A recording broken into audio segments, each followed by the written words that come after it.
The year was 1911. The air in the Appalachian Mountains was thick and cold, a heavy, damp presence that clung to the skin like a shroud. The world below the peaks moved with the brisk, metallic march of progress. But here, in the shadowed folds of the hills, time felt less like a river and more like a stagnant pool. It was in this isolated quiet that Arthur Finch, a young, ambitious investigative journalist from Philadelphia, stepped off the rattling, smoke-belching train onto the uneven wooden platform of a town called Blackwood. Arthur, a man whose ambition often outpaced his caution, wore a tweed suit that looked conspicuously clean against the dusty backdrop of the station. He clutched a worn leather satchel containing little more than a notepad, a pencil stub, and a flask of lukewarm coffee. His mission was fueled by a rumor, a whisper so dark and persistent it had finally crossed the mountain range to the city's ears. The unexplained closure of Hollow Creek Asylum. Hollow Creek had been a facility for the mentally infirm, tucked deep within the holler a dozen miles from Blackwood. It shut its doors abruptly 6 months ago. No public statement, no transfer records, just a padlock on the gate and a deafening, cold silence. The official story was a lack of funding. The unofficial one, the one that paid Arthur's meager travel fare, spoke of a mass evacuation prompted by unnatural disturbances and an unbearable stench that no amount of scrubbing could remove. He approached a grizzled man leaning against the station wall, a local with eyes that seemed to have seen too much of the mountain's secrets. "Pardon me, sir," Arthur began, his city accent sharp and out of place. "I'm looking for a way out to Hollow Creek, the old asylum." The man, whose name Arthur would later learn was Silas, spat a stream of tobacco juice onto the tracks. He didn't turn his head, but his voice, a low rumble, was unmistakable. "City folk always poke in where the light don't reach." "I'm a reporter," Arthur clarified, attempting a reassuring smile that felt thin on his face. "Just looking into the reasons for the closure. A public service." Silas finally turned, his gaze slow and unsettling. "The public don't need to know what's out there. Needs to forget it. You payin'?" Arthur nodded, pulling a few crumpled dollar bills from his coat pocket. The price was exorbitant for the short, treacherous trip, but Arthur agreed without hesitation. The desperate eagerness in his voice was the first clue of his true, deeper motivation. Not just a story, but a frantic need to validate the shadows he knew existed beneath the polished surface of the world. The ride was miserable. Silas drove an old, temperamental mule-drawn cart. The dirt path to the asylum was barely discernible, winding through pines and skeletal oaks whose bare branches clawed at the gray, oppressive sky. The closer they got, the lower the temperature seemed to drop, irrespective of the sun. The only sound was the rhythmic clop of the mule's hooves and the ceaseless low moan of the wind filtering through the thick woods. "No one goes out here now," Silas muttered, breaking a long silence. "Not even hunters. That place, it was always a bad piece of land. Even before the builders came, folks wouldn't camp near the creek. Said the ground was too thirsty." "Thirsty?" Arthur asked, jotting the word down in his notebook. "Aye. Drank the joy right out of a man. The asylum only made it worse. Started with the screams, not the usual kind. These were hollow, like a hole was opened up in the air." Silas stopped the cart abruptly. They had reached a rusted wrought-iron gate, half off its hinges, bearing the chilling, almost illegible name, Hollow Creek Sanatorium. Beyond the gate, a long, neglected drive led up a sloping hill to a massive, imposing structure of dark brick. It was a classic Gothic design, more like a fortress than a hospital, with narrow, dark windows that looked like empty eyes staring out from the forest. It stood unnaturally still, radiating an oppressive coldness that made the surrounding woods feel like a warm embrace. "This is it," Silas said, refusing to go further. "I wait an hour. If you ain't back, I ain't coming after you." Arthur hesitated, the weight of the moment pressing down on him. The sheer scale of the building, the utter silence, the way the light seemed to dim 10 feet from the entrance, it was all designed to deter. But the story, the truth of Hollow Creek, was inside. And something deeper, a terrifying echo of his own past, was calling him forward. He adjusted his satchel, his hand brushing against the hard, reassuring edge of his camera. A new Graflex model, the flash powder carefully packed. He needed proof. "An hour is fine," Arthur replied, his voice a little too loud in the dead quiet. He pushed the gate open. The screech of the rusted metal was agonizing, a sound that seemed to shatter the silence, rather than just break it. As he walked up the drive, the asphalt crumbling beneath his polished leather boots, Arthur felt an almost physical pressure mounting on his chest. The front door, thick oak bound in oxidized brass, was securely bolted. He circled the building, the high, blank walls offering no view of the interior. The air grew colder, and Arthur could see his breath clouding. It smelled faintly of pine and mold, but underneath that, a metallic, almost coppery scent, the scent of old blood, seemed to permeate the very stones. He found a breach on the west wing, a small window on the ground floor that had been violently forced open, the splintered frame suggesting a desperate escape or a hasty entry. He dropped to his knees, his heart pounding a frantic rhythm against his ribs, and shone his small electric torch inside. Dust motes danced in the single beam of light. He squeezed through the opening, tearing his suit jacket on a jagged piece of wood. He landed silently on a dust-covered wooden floor, his shoes sinking slightly into a thick carpet of grime and fallen plaster. The air inside was dead, stale, and unnervingly quiet, the silence of a tomb. Arthur stood up, sweeping the flashlight beam around the room. It was a simple dormitory, rows of narrow beds. Mattresses stripped, frames naked, lined the walls. A single unsettling detail stood out. Every chair in the room had been overturned, as if by a sudden, unseen force. He moved into the main corridor. The long hallway was a tunnel of absolute blackness, the light from his torch barely reaching the far end.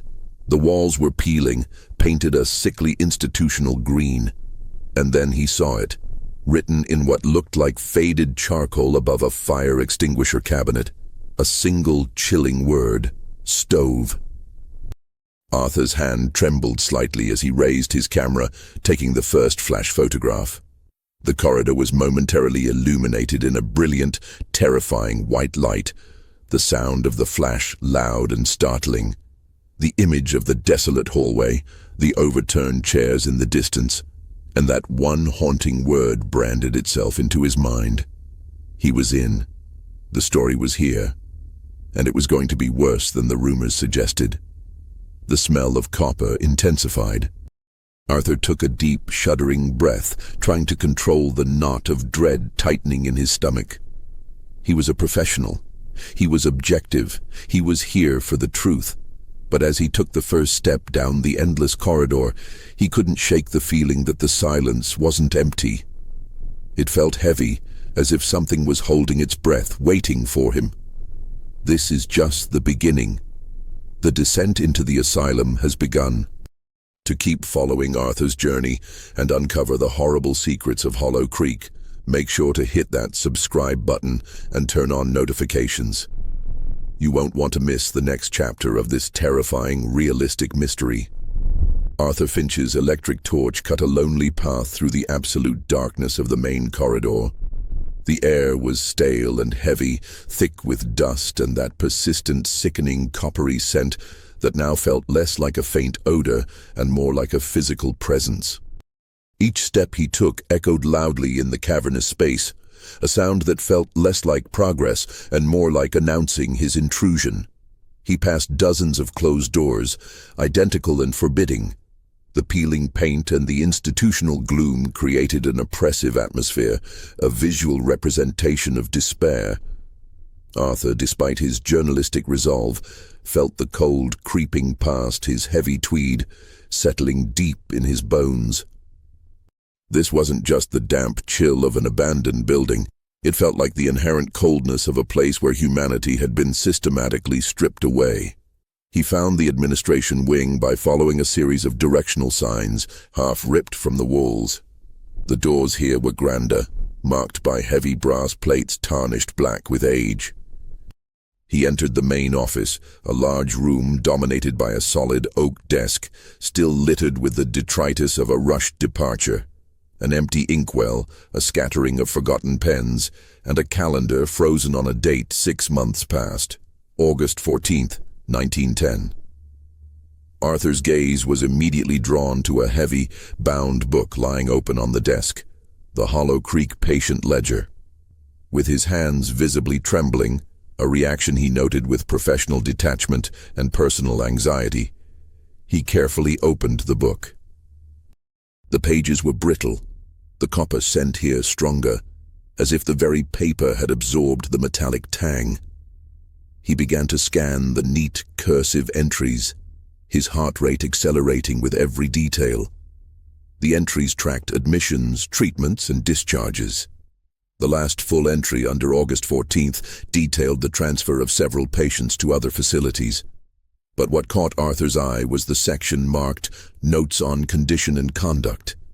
Most notes were clinical: muted catatonia, melancholia with delusional episodes, chronic hysteria. But as he flipped back through the preceding months of 1910, the notes began to change.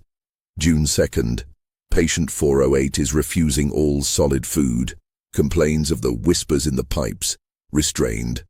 June 19th, staff reports increasing agitation among the dormitory population, unexplained crying fits at night, all deny awareness of the cause. July 5th, the odor, pervasive and intolerable. Janitorial staff cannot locate source, attributed to poor ventilation, though this is doubtful. Arthur meticulously transcribed the key entries, the graphite scratching loud against the quiet paper. He felt a sickening twist of recognition when he read the July 5th entry. The stench he was smelling now was the same one that had plagued the facility. It wasn't just mold. He dug deeper into the desk drawers. They were mostly empty save for a few bureaucratic forms. In the bottom drawer, however, beneath a stack of dusty medical texts, he found a small personal journal. It was bound in plain leather and lacked any formal title. The first page was signed, Dr. Elias Thorne, Superintendent. Arthur carefully opened the journal, recognizing the opportunity for an internal perspective. Dr. Thorne's writing, initially optimistic and clinical, soon descended into fragmented, feverish desperation. August 1st, 1910. The funding cuts are one problem. The fear is another. The staff, the nurses, they are terrified, not of the patients but of the environment. I've heard the sounds myself now, a low, grinding noise from the lower levels. They say it's the old furnace, but the furnace is dead. We haven't fired it in a year. August 8th. We are losing control. The children, the youngest patients, are the most affected. They draw pictures, always the same image, a square room and a dark opening. They call it the stove room. Arthur's blood ran cold. Stove. The word he had seen scrawled on the wall in the entryway, the central element of the sinister rumor, children buried in the stove room. He continued reading Thorne's frantic entries. August 12th, I confronted Nurse Higgins today. She was found weeping near the East Wing incinerator. She admitted what they all suspect, that something was taken and something was put in its place. She spoke of a transaction and a terrible warmth. I discharged her immediately. Her sanity is compromised, but her words feel weighted with truth. I need to get to the root of the structure, to the oldest part of this building. The journal abruptly ended after a few more panicked lines about an official inspection being imminent and a need to cleanse the lower levels before the city men arrive. The last written line, shaky and almost illegible, was a single plea. They are asking about the children. Where did they go? I cannot tell them the truth. The walls. They are watching. I must get to the stoveroom. Arthur closed the journal. The metallic smell of the room now so potent it tasted like pennies in his mouth. He was no longer on a simple assignment. He was standing on the precipice of a vast, human-made horror, a conspiracy of silence built into the very stones of Hollow Creek. He rose from the desk, his body stiff. He had to find the stoveroom. Based on Thorne's writings about the lower levels and the old furnace, it suggested the basement or boiler room, the functional heart of the isolated asylum. Following the torchlight, he returned to the main corridor and began searching for a stairwell. He found one tucked behind a heavy service door marked Maintenance, slightly ajar. A wave of noticeably cooler air flowed out, carrying a stronger, more definite hint of that metallic, coppery smell, mingled now with the deep, earthy scent of disturbed soil. The staircase was stone, steep and slick with moisture. He descended slowly, his hands scraping against the rough, cold wall for balance. The sounds of the building above, the creaks and groans of settling wood, faded, replaced by a deep, constant humming sound, a low, industrial drone that seemed to vibrate in his chest.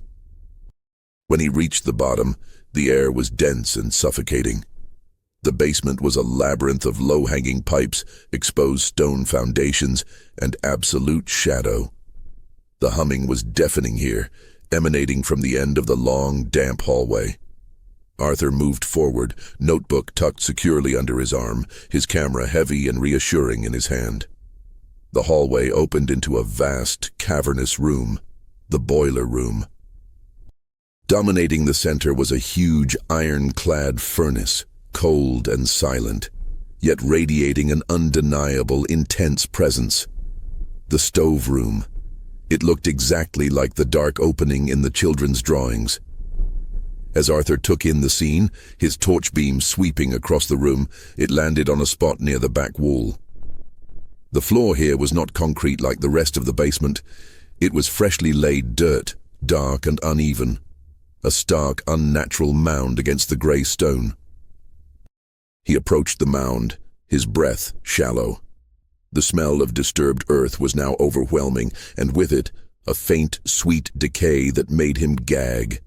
He raised his camera, his finger hovering over the shutter. Just as he was about to take the flash photo, a small, subtle detail in the dirt caught his attention. A tiny white protrusion.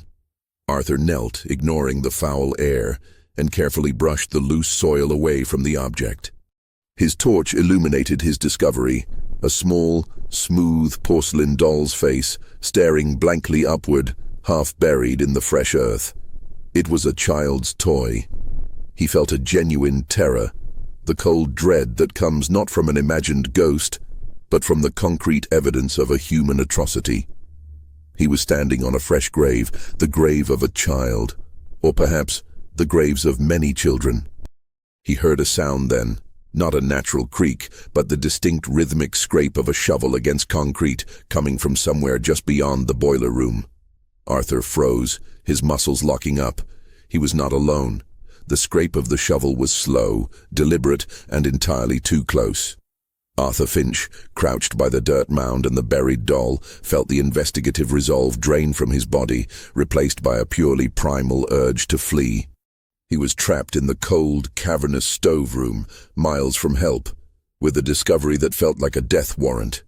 He extinguished his electric torch instantly, plunging the room into absolute blackness. The intense cold of the basement seemed to focus the sounds, the distant mechanical hum, and the terrifying rhythmic scrape, scrape, scrape of the shovel. Arthur pressed himself flat against the unyielding damp stone wall beside the massive dead furnace, the coppery scent of the room suffocating him. He strained his ears, trying to determine the sound's origin. It seemed to come from a utility tunnel or a rear storage area, shielded by the bulk of the boiler itself. His mind raced, discarding the possibility of another journalist. No one else knew the rumors well enough to trespass here. It had to be someone connected to Hollow Creek, someone trying to conceal evidence. The person was digging. Now. He waited, heart hammering against the stone. Seconds stretched into minutes, each scrape an unbearable increment of time. He needed light, but switching on the torch was a suicidal giveaway. He needed a weapon, but he had nothing but his camera and his pen. The sound stopped abruptly. The immediate silence was worse than the noise. Arthur held his breath, tasting the dust and the metallic decay. He heard a different sound now, a faint, heavy, dragging noise, like a sack being pulled across the concrete, moving away from the stoveroom, down the service tunnel. The person was leaving.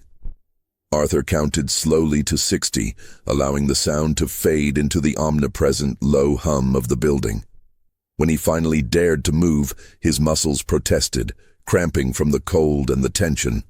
He flicked his torch on, keeping the beam low and scanning the area quickly. Nothing. The person was gone. He looked back at the dirt mound. He had to document this. Working quickly and silently, Arthur took multiple flash photographs of the freshly dug earth and the small porcelain doll's face, the blinding white light of the magnesium flare illuminating the horror for a terrifying second at a time. The sound of the flash felt like a gunshot in the basement quiet. He hoped the distance and the thick stone walls were enough to muffle it. After gathering his photographic evidence, Arthur needed more than just a doll. He needed to understand the who and why. He turned his attention back to the service tunnel where the sounds had originated. He moved cautiously, navigating the thicket of pipes. The tunnel opened into a small, windowless storage closet. His torch beam swept over shelves, stacked with old medical supplies, moth-eaten blankets, and, on a small workbench, the tools of the intruder. A mud-caked steel shovel, and a heavy-duty canvas tarp, which bore a dark, irregular stain. Lying next to the tarp was something more damning. A small, leather-bound wallet. Arthur picked it up, opening it gingerly. Inside, among a few worn dollar bills, was an identification card. The name, Walter Davies. Position, groundskeeper, Hollow Creek Asylum. Address, a small shack on the outskirts of Blackwood. Arthur's discovery confirmed his worst suspicion. The cover-up was not complete. A former employee, likely paid or coerced, was systematically removing or burying evidence. Davies had been interrupted. Arthur pocketed the wallet and the ID card, crucial physical evidence, and retreated from the basement, leaving the shovel and tarp behind. Staying here was too dangerous. He had enough to write a devastating exposé, but he knew the story was incomplete. Why the stoveroom? What was the terrible warmth Thorne mentioned, and why were only the children affected? He ascended the stone steps, finding the transition from the freezing, oppressive basement air to the slightly less intense cold of the main floor. A relief. He had to get out, meet Silas, and begin his investigation in Blackwood before Davies realized his wallet was missing. As he reached the maintenance door, he paused. He heard a sound he hadn't noticed before.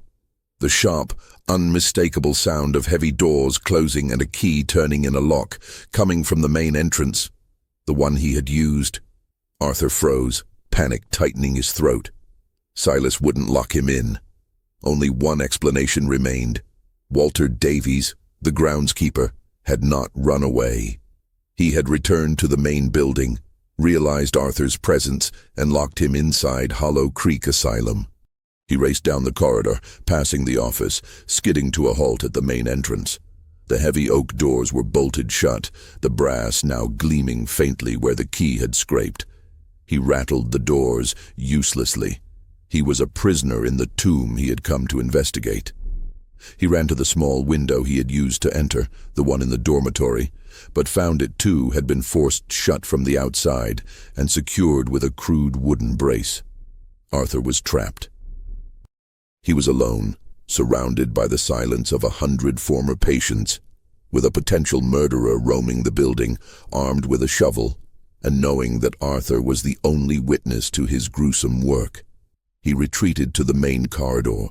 his journalistic objectivity shattered by a surge of pure, desperate fear.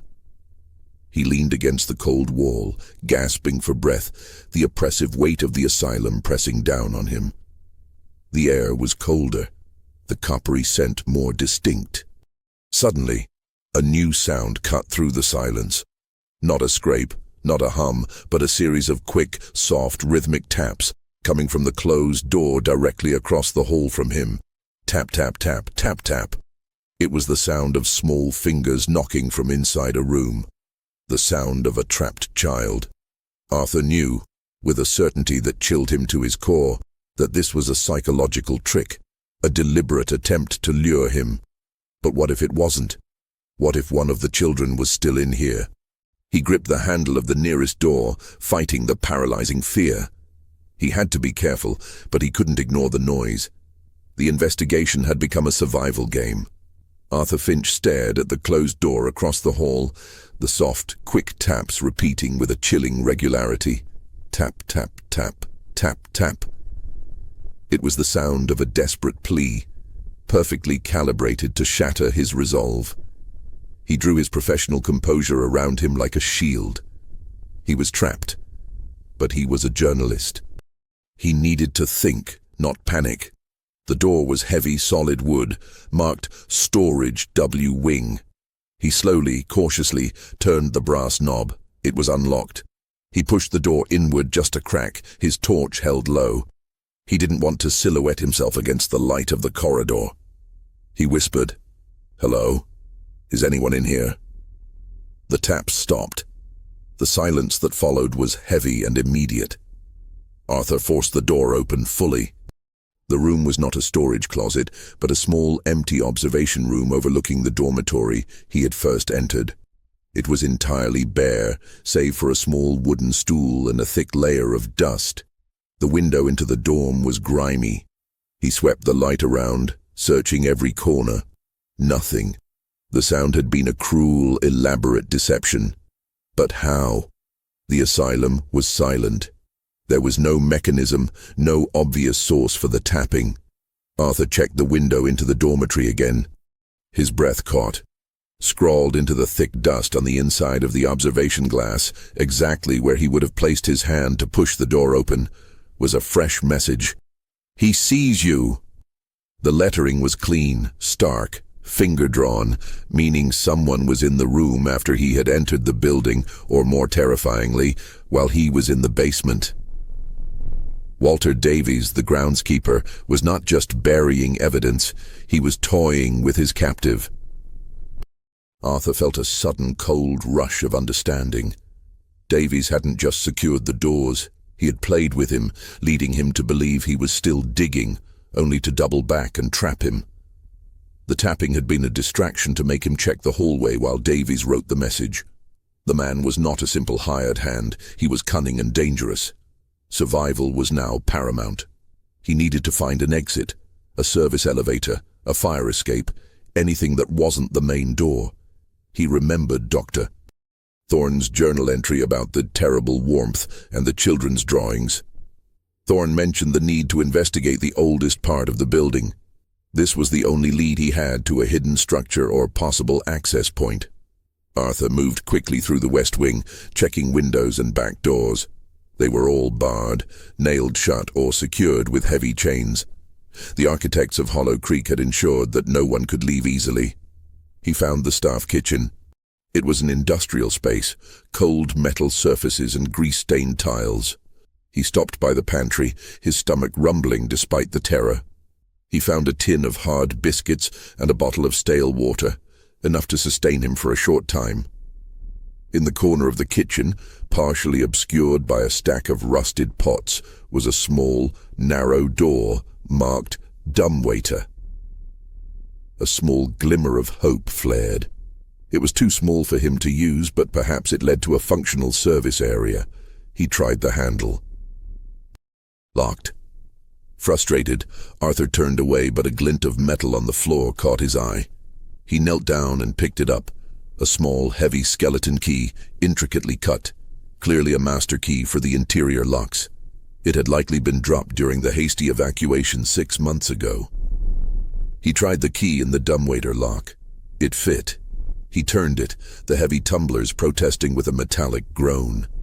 The small door swung open, revealing an empty shaft descending into darkness. Not an exit, but a vertical connection. Arthur realized the key might unlock more than just a dumbwaiter. He quickly checked the other interior doors in the kitchen wing, including a large, heavy door marked Incinerator Access. The key slid in.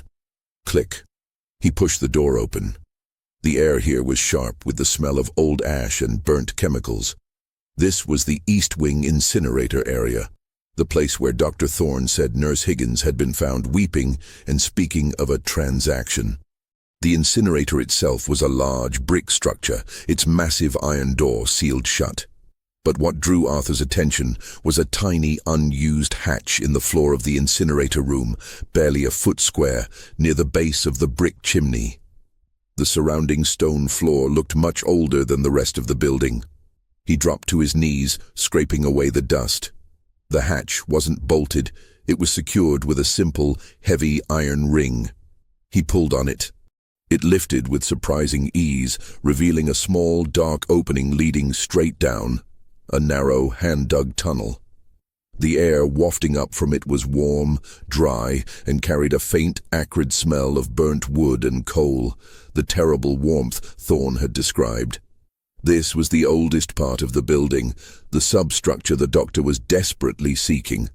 This was the secret heart of Hollow Creek. Arthur knew this was a terrible risk.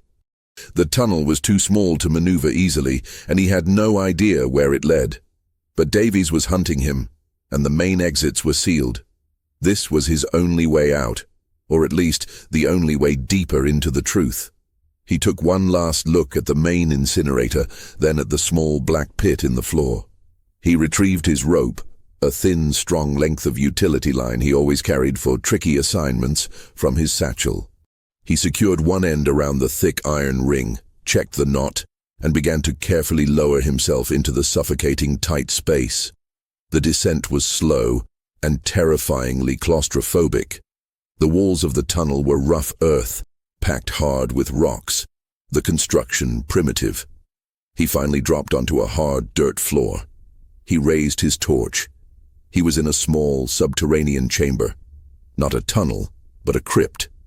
The ceiling was low, supported by thick, ancient wooden beams. He was beneath the foundation of the main asylum structure. The air here was hot and dry, almost suffocating, and the smell of ash was intense. In the center of the small room, casting long, wavering shadows, was a crude stone and clay oven. A small, makeshift kiln, still smelling faintly of burnt material.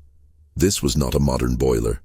This was the relic, the original structure. And surrounding the kiln, neatly stacked against the dirt walls, were rows upon rows of small, rough-hewn wooden boxes, coffins, child-sized. Arthur stumbled back, catching himself on a wooden support beam. The horror of the stove-room dirt mound now made terrible, perfect sense. The children were not just buried, they were being disposed of systematically in a secret older part of the building. He aimed his torch at the boxes. As the beam swept past the last stack, he saw it. Not a box, but a figure. A small child, a girl of perhaps 7 years old, was sitting quietly on the dirt floor. Her back against the wooden boxes, her knees drawn up to her chest. Her dress was institutional grey, faded and stained, and her eyes, large and vacant, stared directly into the beam of Arthur's torch. She was not a ghost. She was desperately, terrifyingly real. And she was holding something, a small, tarnished silver locket. Arthur's terror was instantly superseded by a cold, protective instinct. The small girl, no older than 7, sat absolutely still in the subterranean crypt, surrounded by the makeshift coffins and the crude kiln. Her eyes, wide and dull, gave no indication of recognition or fear, only a devastating, empty exhaustion. He slowly lowered his torch, keeping the light directed towards the dirt floor, not at her eyes. "Hello," he said softly, his voice rough and unused. My name is Arthur. Are you hurt? The girl remained motionless. Her hand was clamped tightly around a small, tarnished silver locket. Arthur took another cautious step closer, watching her face for any flicker of movement. The air in the crypt was thick with heat and the smell of burnt wood. Did the bad man lock you in here? The girl finally moved, her small, thin lips parting. Her voice, when it came, was a dry, reedy whisper, barely audible over the distant low hum of the asylum's pipes. "The stove room is warm," she whispered, her eyes still fixed on the locket, "but not warm enough for him." Arthur felt a chill that contradicted the oppressive heat of the crypt. Her words were cryptic, detached, but grounded in a terrifying reality. "Who is him?" Arthur pressed gently. "The man who locked the doors?" "The one who takes the quiet ones," she replied, her gaze finally lifting to Arthur's face. Her eyes were not vacant now. They held a deep, old knowledge that was horrifying in a child. "He needs the heat." "What does he need the heat for?" "To change them, to make them not remember," she said, her voice dropping again. She shifted her weight, and Arthur noticed that her dress, thin and threadbare, was stained with the same dark, coppery substance he had smelled in the main corridor. Arthur knew he needed to gain her trust to understand her connection to the stove room, the boiler room above, and the coffin-filled crypt they were in. "Can you tell me your name?" "My name is Mary," she said. "I am the last quiet one." Arthur knelt down, careful not to loom. "Mary, I am trying to help you. The bad man, the one who takes the quiet ones. I think he is called Walter Davies. He was the groundskeeper." Mary tilted her head slightly. "He is the shovel man. He brought the dark earth." She paused, then pointed a trembling finger at the small kiln. "But the doctor lights the fires." This was a massive revelation. Dr. Elias Thorne, the superintendent whose journal Arthur held, was still here. The man who had written with such panic about the transaction and the need to cleanse the lower levels was not a victim, but the orchestrator of the horrors. The terrible warmth was the kiln itself. "The doctor.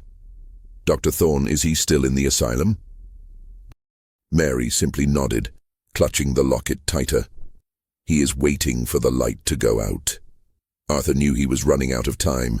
Davies was looking for him, and Thorne was likely nearby, perhaps using the darkness to his advantage. He had to get Mary out and use her as a witness.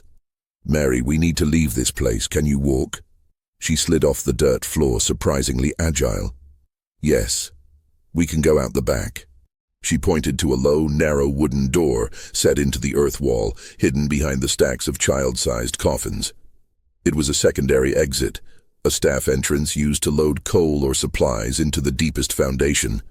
"Did you come in here through that door?" Arthur asked. "No," Mary whispered. "I was brought down through the chimney, but the shovel man leaves it unlocked sometimes when he brings the dark boxes." Arthur moved to the door, trying the brass handle. It was stiff, but not bolted. Just as his fingers closed around the cold metal, he heard a sound from the tunnel he had used to enter, a loud, angry crash of metal on stone. "Finch, I know you're down there, the wallet. Give it back." It was Walter Davies' voice, muffled but unmistakable, enraged. Arthur froze. Davies had likely returned to the storage closet, found the wallet missing, and realized his identity was compromised. He was now pursuing Arthur through the asylum. Arthur looked back at the small kiln. The metal of the flue pipe was still slightly warm to the touch. The scent of burnt material was heavy. To change them, to make them not remember. Arthur realized the horrifying implication. The children's bodies were not just being buried. They were being cremated in the makeshift kiln, and the ashes mixed into the dirt for disposal. The quiet ones were being systematically erased, their remains scattered under the asylum's foundation. The transaction was the cold, calculated murder of institutionalized children to prevent the scandalous truth of the asylum's conditions from reaching the outside world. "Mary!" We have to run. Now, Arthur urged, wrenching the heavy old door open. It led not to the outside, but into another, much wider underground tunnel, clearly a maintenance path that led under the main wings of the asylum. It was dark, but the air was less stifling. They stepped into the tunnel, Arthur shielding Mary behind him, his torch casting a jittery beam ahead. "Which way, Mary? The outside?" She pointed a thin arm to the right. "That way. It goes to the old water pump, near the woods." They moved as quickly as the uneven ground would allow, the sound of Davy's enraged shouts echoing from the crypt behind them. They ran for what felt like an eternity through the cold, damp tunnel, passing huge, exposed foundation stones. The coppery metallic scent was still present, but now Arthur could identify its source. Stagnant, rusty water seeping from the old, corroded pipes overhead. The whole asylum was bleeding rust and decay. Suddenly Mary stopped, digging her small heels into the dirt. Arthur looked back, confused. "Mary? What is it? We have to go." She didn't look at him. She stared straight ahead into the beam of the torch. Her face was a mask of terror. "He's here," she whispered, pointing again. "The doctor. He's waiting for us." Arthur swung the torch beam to the end of the tunnel. It was blocked by a large, upright wooden pallet, presumably used for moving supplies. And leaning against the pallet, his shadow stretching long and monstrous along the tunnel wall, was a figure. He was tall and gaunt, dressed in a faded, rumpled suit that was once respectable, Dr. Elias Thorne. He held something heavy in his hand, a crowbar. "Mr. Finch." Thorne's voice was low, measured, and deeply disturbing in its controlled calmness. "You should not have listened to the children. They lie. They always lie." Dr. Elias Thorne, framed by the shadows of the maintenance tunnel, did not look like a monster. He looked like a man utterly and completely defeated, his face etched with months of isolation and terrible secrets. His grip on the crowbar was not violent, but heavy, authoritative. Arthur pulled Mary firmly behind him, shielding her small frame. "Dr. Thorne, you're the superintendent. I have your journal. I know about the stoveroom, the crypt, and the children." Thorne smiled, a cold, humorless upward twitch of the lips. "Ah, the journal. Yes, my final descent into confession. I'd hoped the mice would eat it. But you see, Mr. Finch, you've missed the core of the diagnosis. I am not the monster. I am the architect of necessity." "Necessity? You murdered children and burned them to hide your crimes." Arthur shot back, his professional detachment giving way to sheer moral outrage. Thorne sighed, the sound echoing in the tunnel. "Hollow Creek was a disaster, Mr. Finch. A scandal waiting to break. The funding was gone. The city was coming to inspect. If they found the patients living in squalor, the abuse, the routine abuse, mind you, the entire administration would be ruined. Ruined. We would lose our licenses, our reputations." He gestured with the crowbar towards Mary. "The children, they were the most vulnerable, the most easily erased. They had no family, no advocates. We created a crisis, a fabricated epidemic of disease, to justify the mass burial and the rushed closure. Davies, the groundskeeper, was paid a pitiful sum to handle the disposal. He was efficient, if clumsy. Thorne's tone was purely academic, which was perhaps the most frightening thing about him. He was justifying atrocity as a mere business decision. "But why the kiln?" Arthur pressed. "Why not just a grave?" Thorne's eyes narrowed slightly. "A simple grave is too easy to find. The kiln, the intense heat, it reduces the evidence to ash. The ashes, mixed with the soil, become part of the very foundation of Hollow Creek. I made them part of the place, Mr. Finch. Undiscoverable. And the heat. It ensures that no physical body remains to tell the tale." Arthur took a quick, desperate glance around the tunnel. It was too long, too straight, no side passages. Thorne blocked the only exit Mary had indicated. "And Davies," Arthur said, stalling for time. You paid him, but he's still here, still digging. Why?" Thorne laughed, a dry, rasping sound. "Davies is a panicked animal. He realized I kept the wallet. He knows the city men will look for him. He's been trying to unbury the first few, the ones he only buried, not burned, the ones from the stoveroom dirt mound, to move them deeper into the crypt. A futile effort, but his panic is my complication." Arthur seized on a crucial detail. "You kept the wallet. You knew he would come back. You are still here because you're waiting for him. You plan to kill Davies too." Thorne's composure finally fractured. His face hardened with manic intensity. He is a loose end. He knows too much. "And now, Mr. Finch, so do you. And the girl. Mary saw everything. She and the others, they were just mental burdens, the easiest to dispense with. But you are a journalist. You are dangerous." Arthur slowly reached for his satchel, pretending to adjust it, his hand inching towards his camera. "You won't get away with this, Doctor. I have your journal. I have photographic evidence. Proof is nothing without a witness," Thorne countered, his eyes flickering from Arthur to Mary. "The darkness here consumes everything. You will be another casualty of the unnatural disturbances that plagued Hollow Creek. A reporter who trespassed and fell to his death in the tunnels. Davies will be your gravedigger." He took a deliberate step forward, raising the crowbar. The metal gleamed in the torchlight. "Don't move," Arthur said, his voice surprisingly steady despite the drumming fear in his chest.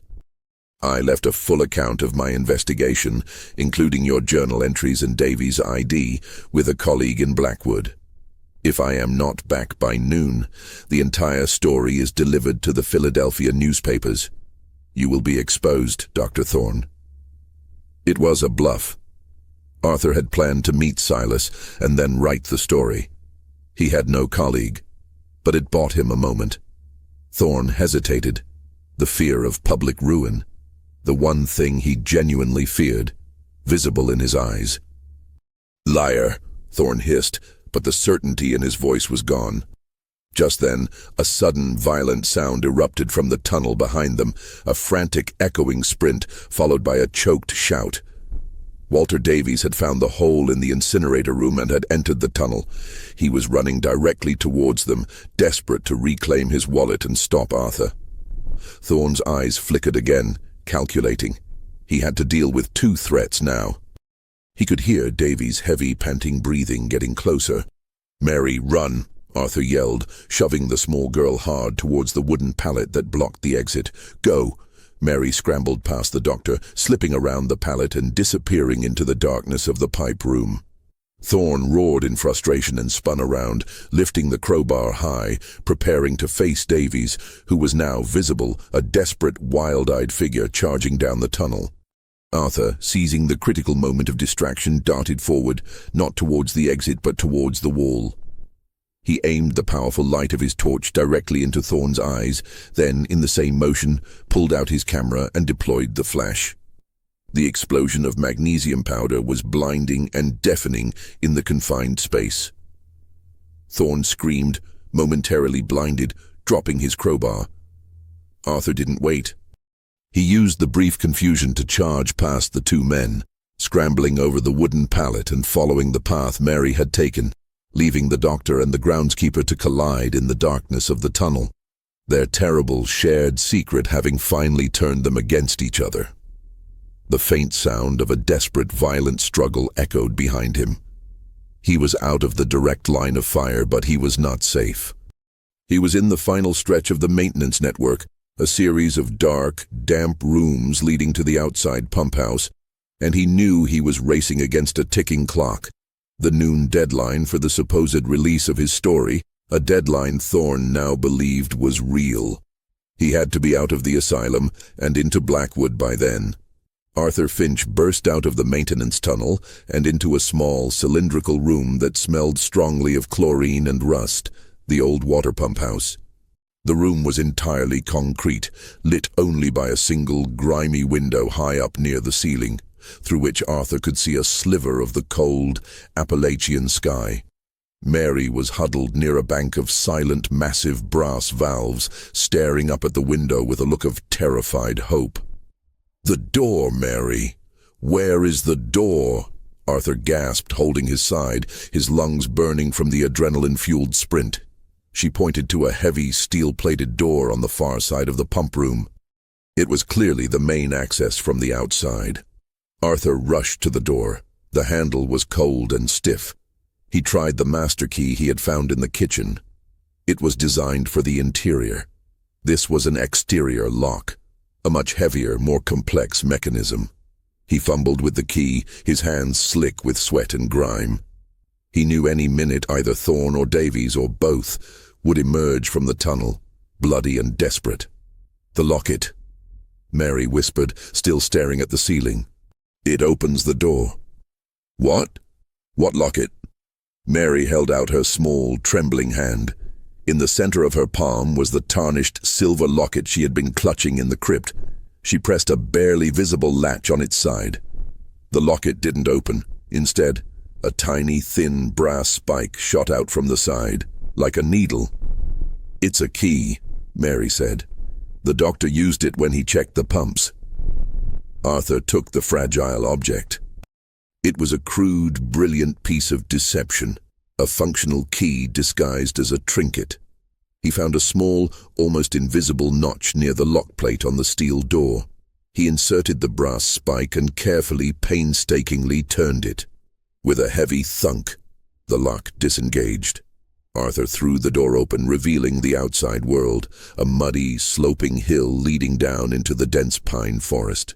The cold, clean Appalachian air rushed into the claustrophobic room, a wave of glorious, life-saving oxygen. "Go, Mary, go!" Arthur shoved her through the opening. As soon as Mary was outside, the sound of a gasping cough and a heavy body dragging against the stone wall erupted from the tunnel entrance.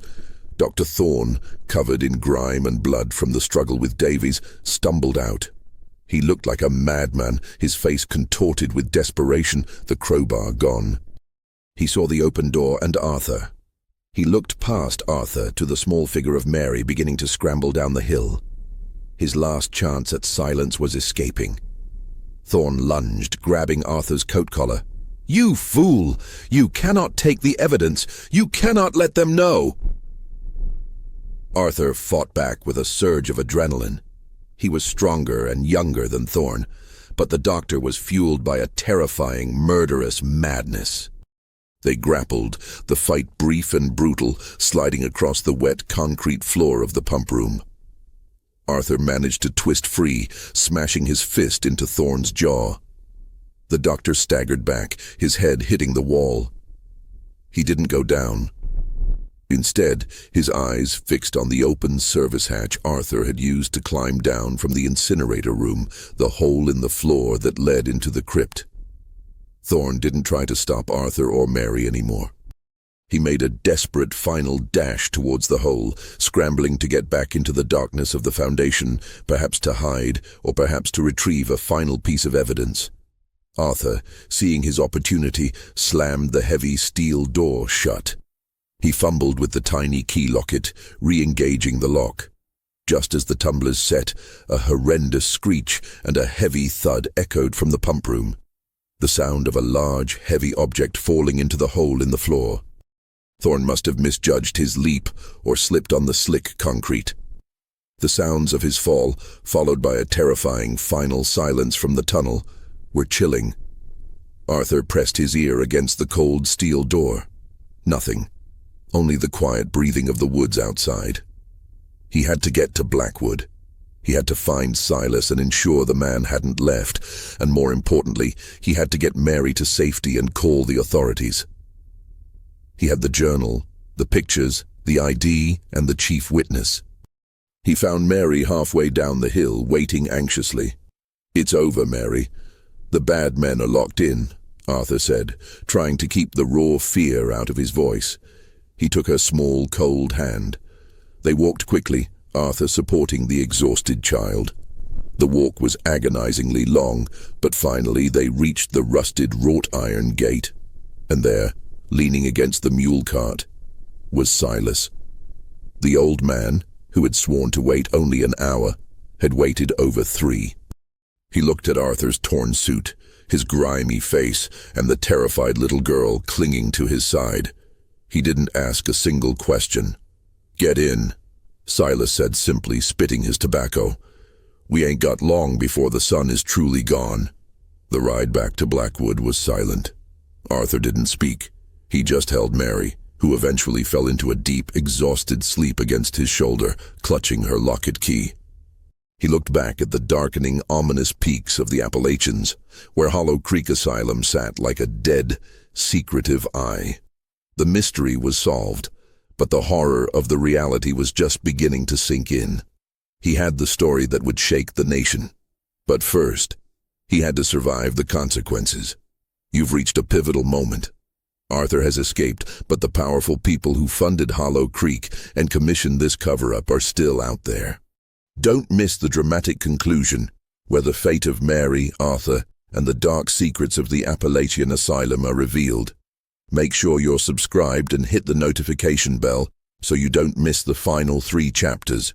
The small, cramped office of the Blackwood County Sheriff, located above a general store, smelled of stale coffee and coal smoke. Arthur Finch sat opposite Sheriff Jebediah Clark, a portly man whose eyes were keen despite the rural lethargy he projected. Mary, bundled in a borrowed shawl, sat quietly in a corner, sipping warm milk provided by the sheriff's wife. It was late evening, and Arthur had spent the last 2 hours narrating the horrifying sequence of events. The initial rumor, the forced entry, the discovery of Thorne's journal, the confrontation with Davies, the crypt, the kiln, and the final desperate escape with Mary. He placed the evidence on the sheriff's worn wooden desk. Thorne's journal, Davies' wallet and ID, and the photographic plates from his camera. Sheriff Clark listened with an unnerving, deliberate slowness. When Arthur finished, the sheriff leaned back, his chair creaking loudly. "Mr. Finch," the sheriff began, his voice flat. "You're claiming the superintendent of Hollow Creek Asylum murdered a number of children, incinerated their bodies in a secret kiln, and then tried to kill you and this girl here to cover it up." "I am claiming that, Sheriff," Arthur confirmed, his voice tired but firm. "I have the proof. The journal is a confession, the ID places the accomplice, and the girl is a witness. You need to send a team to Hollow Creek immediately. Secure the premises. Thorne is likely dead or gravely injured in the crypt." Sheriff Clark picked up Thorne's journal, flipping through the pages of frantic, incriminating handwriting. "Hollow Creek wasn't just some local sanatorium, Mr. Finch. It was funded by some very powerful interests back east, senators and industrialists. They wanted it quiet and discreet." Arthur felt a sudden, cold wave of recognition. "Are you implying that the local authorities were complicit in the cover-up?" The sheriff didn't answer directly. He simply looked out the window at the gas lamps casting a weak, yellow light on the single main street of Blackwood.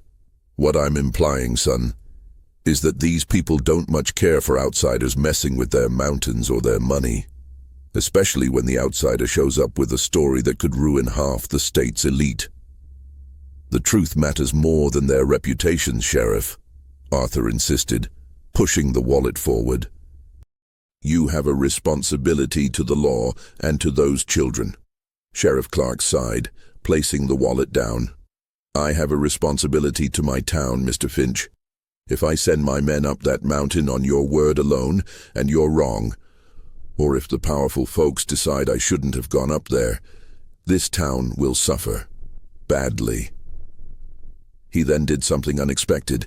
He placed his hand on the stack of photographic plates.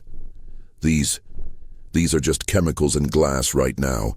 The journal, it's just the ramblings of a madman. Davies' ID could have been lost. Your story, it's the only thing making this solid." He leaned forward, his face serious. "I believe you, Mr. Finch. I believe a terrible thing happened up there. But I cannot act until I have absolute, undeniable, developed proof. and a fully sworn, witnessed statement from this girl, and frankly, I need to know the entire scope of the danger. Arthur understood the sheriff's dilemma, a small-town official protecting his community from powerful, ruthless forces. My negatives, I need to develop them. Now. And Mary needs to rest, but she can give a statement in the morning. There's no professional darkroom in Blackwood, the sheriff said. There's a photo enthusiast, a watchmaker named Old Man Hemlock, down by the river. He has a setup, but he's slow and private. And if you go alone. My men stay here to keep an eye on things. Arthur agreed instantly. He had to develop the plates. The images of the dirt mound and the hidden crypt were the only things that would force official action. The sheriff then addressed Mary. Mary, dear, can you tell me what you saw the bad men do? Mary stopped drinking her milk. Her eyes were still wide, but she spoke clearly, her voice gaining strength now that she was warm and safe. The shovel man. He brought the boxes to the doctor. The doctor. He put the quiet ones in the fire. She clutched her locket. He said if we were quiet, they wouldn't take us. But they did. The sheriff listened, his expression softening with genuine pity. He looked at Arthur. You get those pictures. I will keep her safe here tonight, under my wife's care. But be careful. If Thorne escaped or if Davies is still out there, they know your face and your purpose. And they know you're in Blackwood. Arthur gathered his satchel, ensuring the journal and wallet were secure. He took the photographic plates and the camera. He needed one more thing. The mule driver, Silas. Where can I find him? Silas went home. He lives off the North Ridge. Why? I need to talk to him about what he knows about the asylum's financial backers. He was hesitant, but he might have information about who paid the men, Arthur said. Silas won't talk to a stranger twice, son. He's like the mountains, closed up tight. Get your evidence first. The truth is your weapon. Arthur nodded, the weight of the investigation now entirely on his shoulders. He left the sheriff's office and stepped back out into the cold mountain night. He felt a chilling certainty. The powerful forces behind Hollow Creek were not going to simply wait for him to produce his evidence. They would already be moving to neutralize the threat he posed. The first step was to get to the watchmaker. The second was to find Silas. And the third was to survive the night. The watchmaker's shop, Old Man Hemlock's, was a cramped, timber-framed shack near the Blackwood riverfront, smelling of oil, solvents, and chemicals. Arthur found the old man, a wizened figure with a jeweler's monocle perpetually affixed to his eye, bent over a tiny watch mechanism. Arthur explained his need, showing him the Graflex camera plates. Hemlock, who was more interested in the quality of the lens than the subject matter, grudgingly agreed to develop them, for an exorbitant fee. These plates are old school, son, Hemlock rasped, leading Arthur into the back room, the dark room.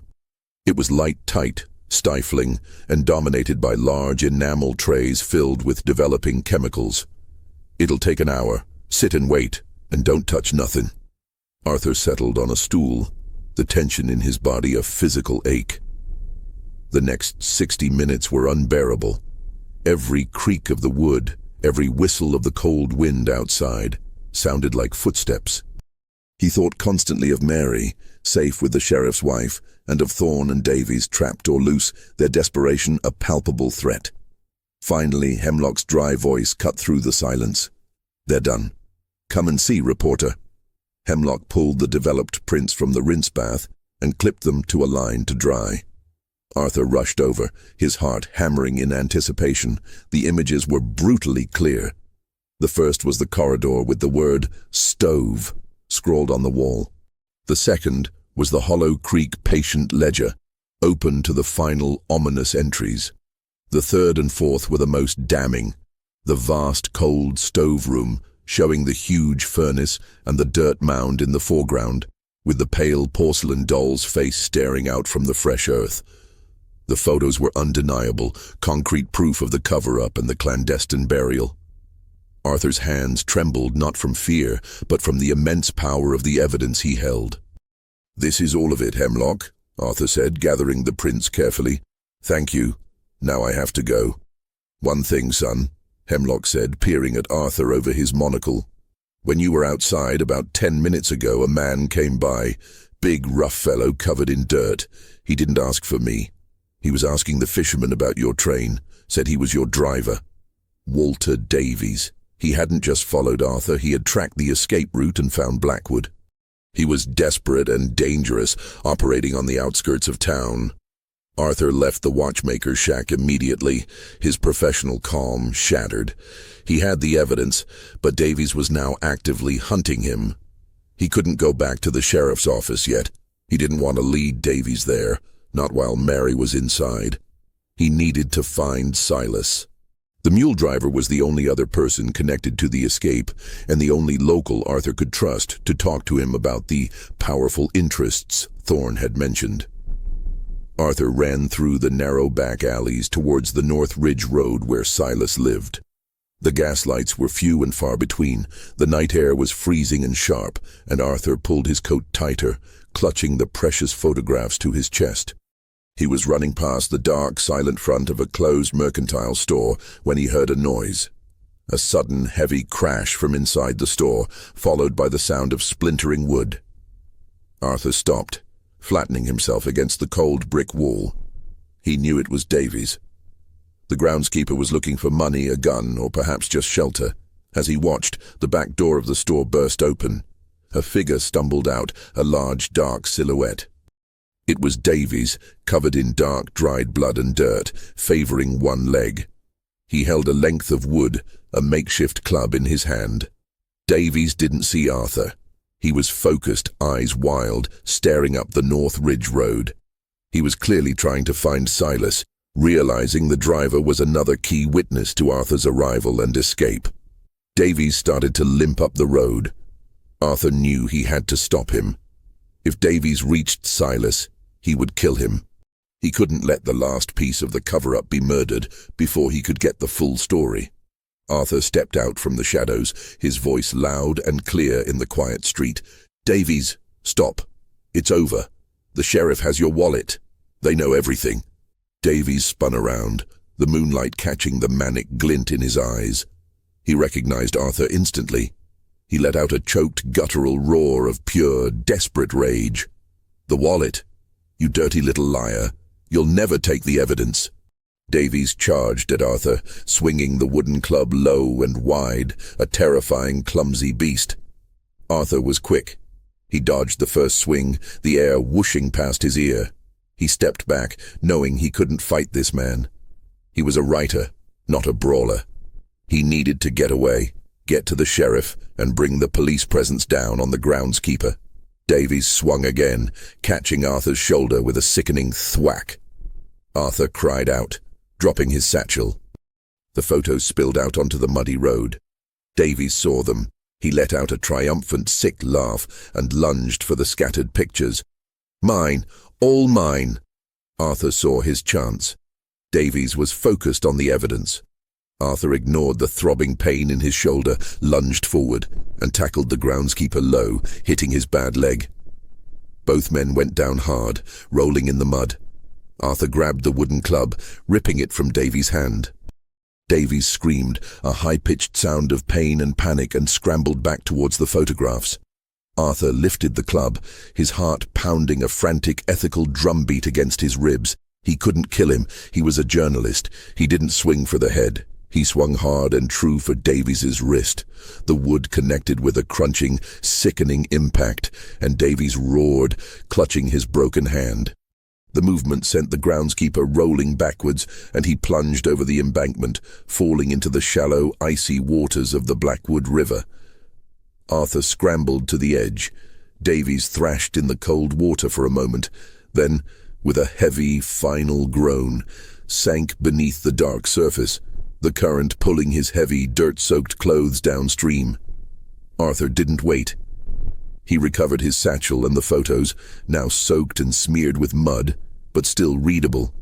The threat was neutralized. The time for the last witness was now. He was late. Noon was fast approaching. Arthur Finch stumbled up the North Ridge Road, his shoulder throbbing, the smell of river water and cold sweat clinging to his clothes.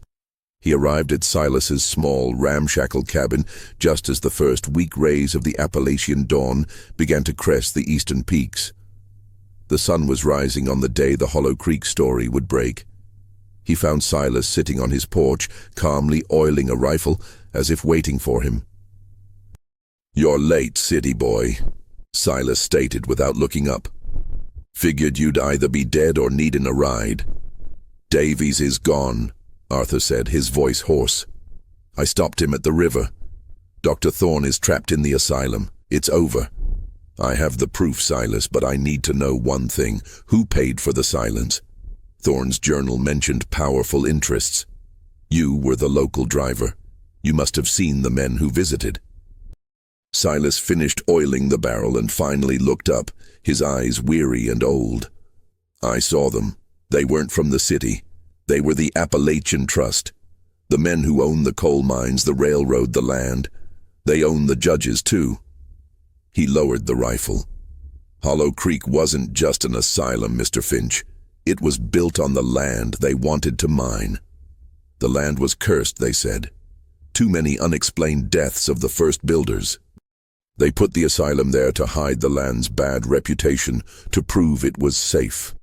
When it failed, when the real horrors started, the sickness, the unmanageable children, they needed it gone, quietly.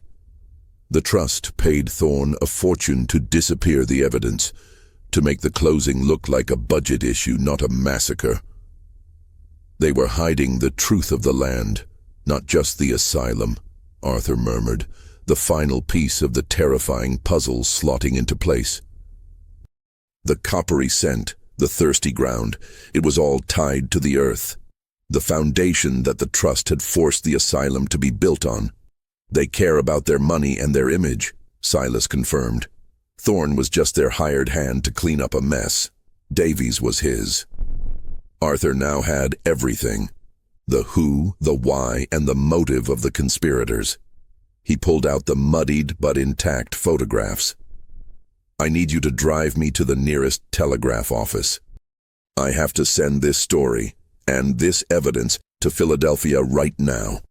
Silas didn't hesitate. He stood up, slinging the rifle over his shoulder. "Get in the cart, reporter. This is a story that needs to be told." They rode out as the sun fully rose, heading away from the mountains. By noon that day, Arthur Finch, working from a cramped telegraph office in a neighboring county, sent his entire report: Thorne's journal entries, Davies' identity, Mary's witness statement, telegraphed from Sheriff Clark, and the descriptions of the photographic proof, to the Philadelphia Inquirer. The newspaper, shocked by the veracity and detail of the account, ran the story as the front page headline: "Hollow Creek Horror, Asylum Superintendent Charged in Child Incinerations to Conceal Scandal." The national outcry was immediate and severe, driven by the public pressure and the undeniable photographic evidence later developed by a professional press darkroom. Federal marshals and state police were dispatched to Hollow Creek. Dr. Elias Thorne was found dead in the crypt, having succumbed to his fall and injuries. The crypt was exposed, the small child-sized coffins and the makeshift kiln were documented, and the remains were meticulously exhumed, confirming Mary's testimony. Walter Davies' body was recovered from the Blackwood River a week later, his death ruled accidental. The fallout was immense. The Appalachian Trust, the shadowy organization that orchestrated the cover-up, was subject to a massive federal investigation.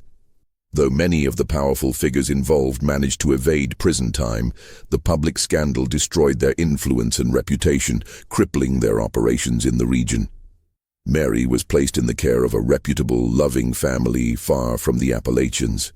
She was provided therapy and a new life, the trauma of Hollow Creek slowly fading, though she never parted with the small silver locket. Arthur Finch became a celebrated journalist. His story not only solved a gruesome mystery, but also led to sweeping reforms in the oversight of private state-funded institutions, ensuring that the vulnerable could not be quietly disposed of again. He learned a powerful, lasting lesson in the mountains, that the deepest horrors are not supernatural, but are born from the cold, calculating cruelty of human beings, driven by power and a need for silence. Arthur never returned to the Appalachians, but the silence of Hollow Creek and the smell of copper and coal smoke never truly left him. He knew that the land, cleansed by the brutal truth, was finally free of the secrets it had been forced to bury.